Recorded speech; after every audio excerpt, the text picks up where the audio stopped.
I am Ferdinand Marcos, and I am the President of the Republic of the Philippines.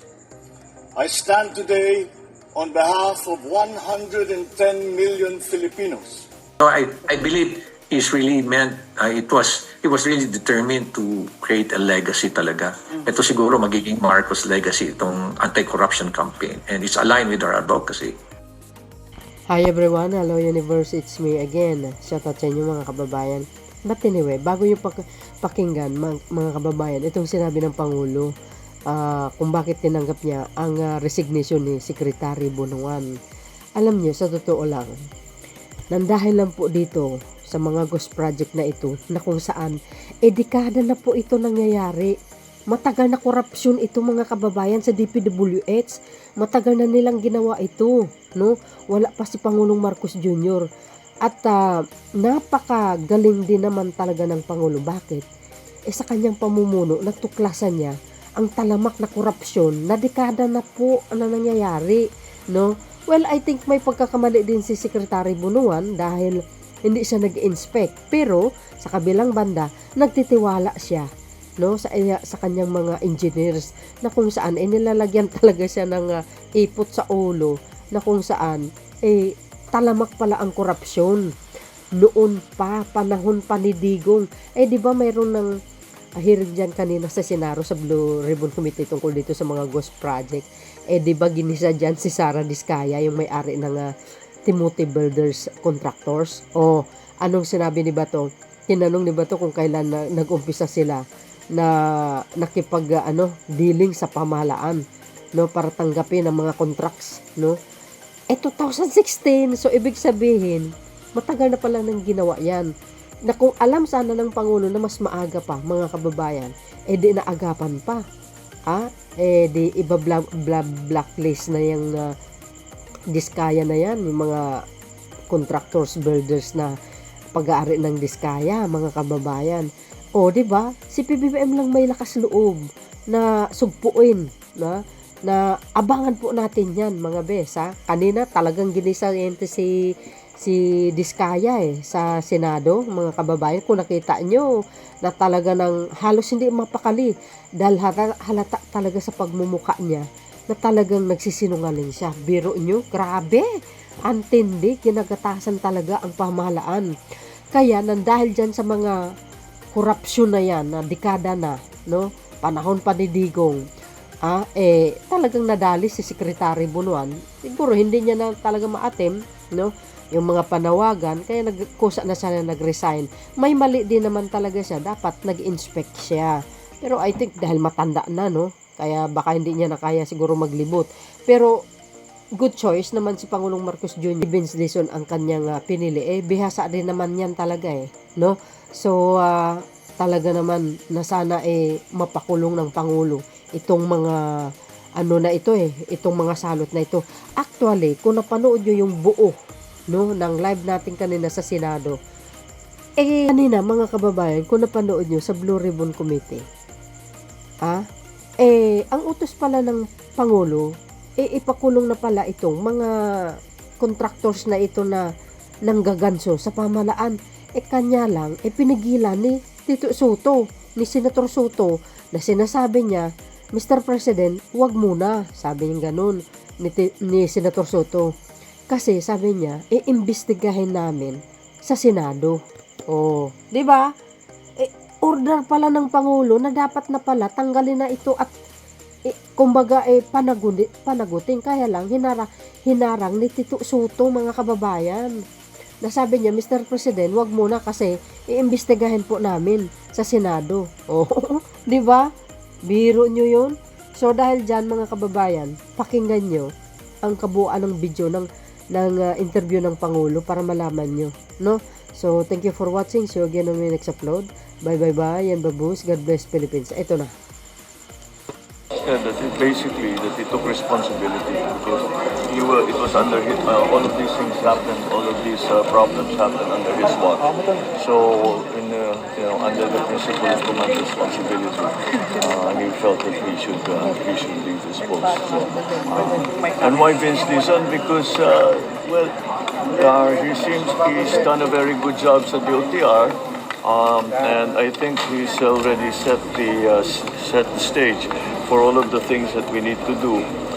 So pwede na niyang iwanan and go to Public Works because he's also familiar with the workings of the Department of Public Works and Police.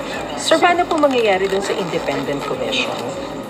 Yes, we are putting together the EO that will create the independent commission. The independent commission will be the investigative arm, so that they will continue to investigate whatever information is received. It will be sent to them. They will investigate it, and they will make recommendations as to how to proceed, whether kasuhan itong mga ito or i-ombudsman o dalhin sa DOJ, whatever it is. But they will recommend to the executive what to do with certain parties who have been found to be part of all of this corruption that's been going on, not only in flood control but all of the works of the workings within DPWH. Kasi unfortunately, the more we look, the more we find. Kahit sa 2026 budget, marami pa rin siningit. So talagang it really needs to be cleaned out properly. So who will lead the commission po? Yung independent body? Well, depends on how it's structured. 5 members ba, 7 members, sino mag-head, sinong chair, all of those things. So we haven't put the structure together yet.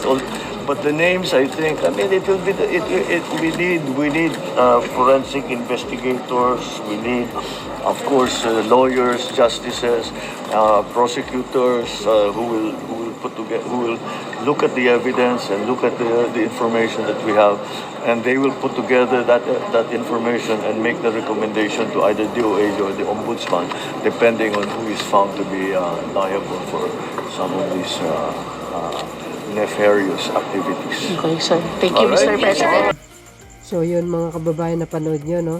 Abangan po natin yung buuin niyang isang organisasyon tungkol sa sa pagsugpo ng korupsyon sa bansa. So do you think si General Torre mailalagay kaya dyan? Who knows? Hindi natin alam, mga bes. Kaya abangan po natin at subaybayan po natin ito, mga kababayan. Suportahan po natin ang Pangulo dahil alam po natin itong anomalya na nangyayari sa bansa. Matagal ng korupsyon ito. Malamang maraming magagalit kay Pangulo. At hinihiling ko po yung mga prayers nyo. Protection and safety galing sa Panginoon, na proteksyonan niya ang Pangulo. Gabayin niya araw-araw ang kanyang. Ang layunin ng Pangulo is to clean, para nang sa ganun maganda ang daloy ng takbo ng ekonomiya ng bansa, para hindi na tayo malas-malasin, kasi pag maraming magnanakaw, malas po yan sa isang bansa, sa totoo lang.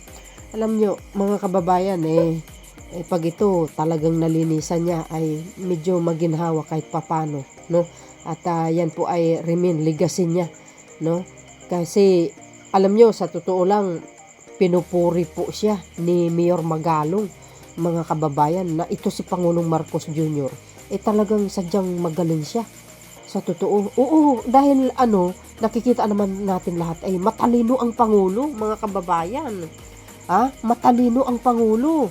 Lahat alam niya, pinag-aralan niya. Kaya sabi ko, bihasa ito, hindi basta-bastang Pangulo ito. Kung ito si Sara, wala siya sa kalingkingan ng Pangulo, sa kagalingan, sa pamumuno, at saka sa skills baga, sa katalinuhan. Walang-wala, mga kababayan. Totoo yun. Pakinggan nyo itong sinabi ni Mayor Magalong. Tingnan nyo kung anong sinasabi niya. Thank you guys for watching. Eto na. Alam mo, very busy talaga yung kanyang PMS Nagulat nga ako na they're all over the country. Nagbabalidate sila. Tapos, talagang pinupuntahan ni Presidente para, sabi nga, nakita ko na he has a good grasp Alam mo, pati yung mga technical terms, may dala-dala nga akong isang civil engineer na talagang isa siya sa mga nagdi-design dyan sa mga rock netting. At nung pinakita nga niya, explain niya kay Presidente na, tingnan mo sir, ito malleable to. Unlike yung mga European technology na hindi mo basta-basta sir mababali yan.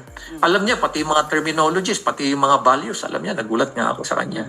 So talagang siguro meron na talaga siyang knowledge and I believe meron siyang strategy. Hindi ko lang alam kung paano. Ang binanggit niya sa akin dapat bago matapos itong administrasyon ko, something needs to happen, sabi niya. Hindi ko basta-basta bibitawan ito.